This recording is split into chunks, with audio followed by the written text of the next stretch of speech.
For better, for worse, Karen, thank you for the lozenge. Maybe I'll be able to get through the sermon. I can make it longer now. Just kidding. Friends, I hope you brought your bathing suits. Yes, it's that time. We have just arduously traversed the sea with the Egyptian army following close behind. We made it to the other side. We are free. We are no longer captives held hostage by Pharaoh. We look to our left. Moses is leading us in poetry and verse. We look to our right, and Miriam elevates our spirit with song and dance, playing her timbrels. We leave behind our enslaved identities, those grueling years, and look forward, searching for hope. And this moment is the in-between place. It's that liminal space, the start of a journey towards the promised land, both physical and spiritual new beginning in partnership and in covenant with God. And as we embark on this journey, the fear almost immediately sets in.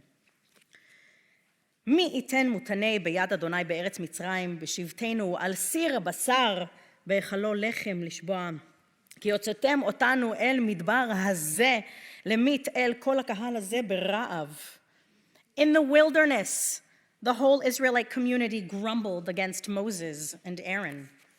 The Israelites said to Moses and Aaron, if only we had died by the hand of God in the land of Egypt, when we sat by the bowls of meat, when we ate our fill of bread, and for you have brought us here out into the wilderness to starve this whole congregation to death.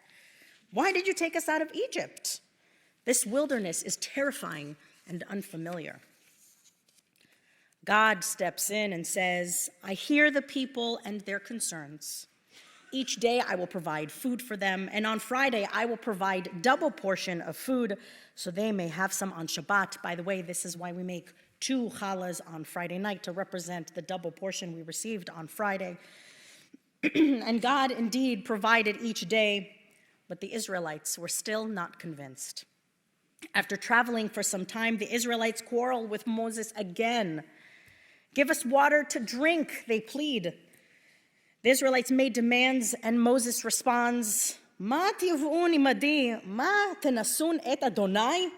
Guys, why are you quarreling with me? And why are you testing God? God has led us out of Egypt, provides food every single day, double on Friday. Why are you so angry? And they push harder. Why did you bring us out of Egypt?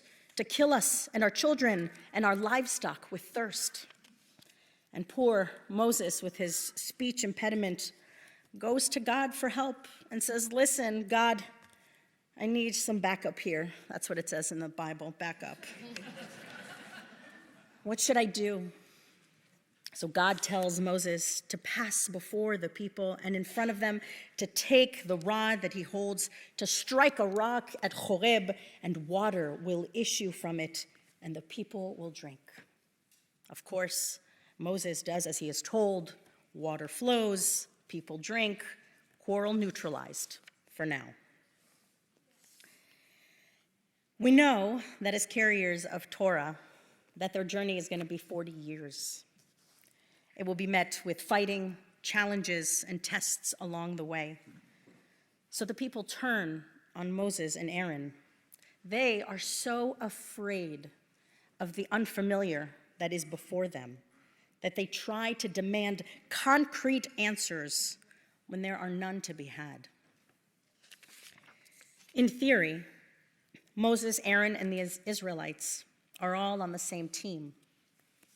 But in application, there grows a tension that is not easily resolved. And God doesn't provide immediate answers in the way the Israelites are hoping for. This is a struggle for them. There are many ways to understand this text and why it's here. The Israelites were vulnerable, so raw. Having escaped from the land of enslavement, they were more afraid of the unknown than the horror that was Egypt. Venturing into the wilderness represented challenges they were too afraid to face. So for them, turning back to a known evil was easier.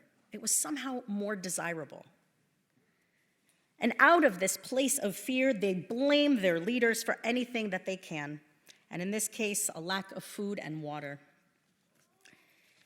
And it's a pivotal moment for our people and becomes the anchor of our tradition. In this place, in this state of mind, we begin our identity formation. Yes, they cried. It was miserable. Exactly. That's exactly what happened. Yes, thank you for reenacting the vulnerability, because that is what happened. In this moment, we begin our identity formation that carries the very valuables that are the core of our tradition today. We obtain values such as helping the strangers, for we were strangers in Egypt. We celebrate redemption at Passover in a reenactment of the Exodus, bringing us back to the significant event to feel and re-experience bondage and then freedom and what obligations come with it. When we recite the Kiddush over the wine on Friday nights and other major prayers, we recall our escape from bondage. This journey into the unknown will foster our spirituality as a people. When we reach the other side of the sea, we experience joy from tasting freedom, only to moments later have an extraordinary fear surface and wash over us. The Israelites, who are having a hard time grappling with this sudden change, point to their leaders for blame. Reality has set in, and it's not comfortable. How would our tradition have been different had our ancestors had the ability to be fearful, but also be part of creating solutions? Rather than pointing at fingers at Moses, the Israelites would strategically think about how to better themselves after having traversed the sea safely, to take their fear they felt and turn that into an impactful contribution. We can't go back in time and suggest this to the Israelites, nor should we, because thanks to them, we're all here to learn from their experience. But I wonder what it would have looked like that rather than operating from a place of fear, the Israelites would have been able to build a trust with one another and creatively come together and support their journey forward meaningfully, contributing with thoughtful solutions alongside Moses. And reading back, we know the Israelites were not just frustrated about the food and the water. Their quarreling derived from a place of distress. And I think we can all relate to this. Fear can drive our way of thinking and the choices we make. When fear is at the forefront of our decision-making, it can take us down a road that leads nowhere. Fear can lead to self-fulfilling prophecies. We will look for proof of what already we believe. If we're in a state of fear, it can hijack our focus, and therefore we acquire value from threats. We look for more reasons to be afraid. And as we find more reasons to be afraid, we become more afraid. And it becomes a vicious cycle where we become entrenched, blocking off any possibility for solutions or thinking differently. When the Israelites feared the wilderness, they manifested their fears in a lack of food.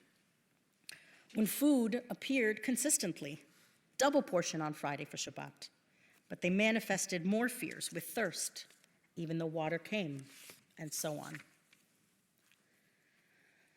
Our world today is still filled with so many unknowns in every part of our lives that can feel scary. The scary that we don't know is sometimes worse than the scary we know. How do we find ways to dislodge our very real fear and turn it into opportunities of contributions? The fear we feel is real. I'm not suggesting we don't or can't feel fear. Rather, I wonder how we can build a community that is entrenched in safety, both physical and emotional, and that comes together when experiencing fear and not just turn on one another. And this doesn't mean we always must agree but count on each other to make positive change as we set our pointer fingers down. When we function from a place of fear, we also spend so much of our time focusing on the negative and broken instead of exploring possibilities. Our identity gets tied up in what's wrong, and we forget that we can be empowered to make change. Fear can get us to saddle back into old habits that are harmful. Look at the Israelites. They were eager to go back to Egypt. They would rather go back to slavery than journey into the newness. We have a saying in our tradition that has even turned into a song. כל העולם כולו גשר צר מאוד, והעיקר לא לפחד כלל. The whole world, our lives, are a narrow bridge. The main rule is, don't be frightened. Don't let fear govern you. Our minds and our hearts are powerful. When we believe the story we tell ourselves, it leads us into action. We're responsible for the stories that we author. And this week, we celebrate the holiday of Tu B'Shvat, a holiday that grounds us to the earth and to nature. And Tu B'Shvat also celebrates the renewal of our soul as the buds begin to blossom in Israel, clearly not in Cleveland. So in what ways can we impact the world? Not despite our fear, but because we choose to act with courage in the face of fear. Shabbat shalom.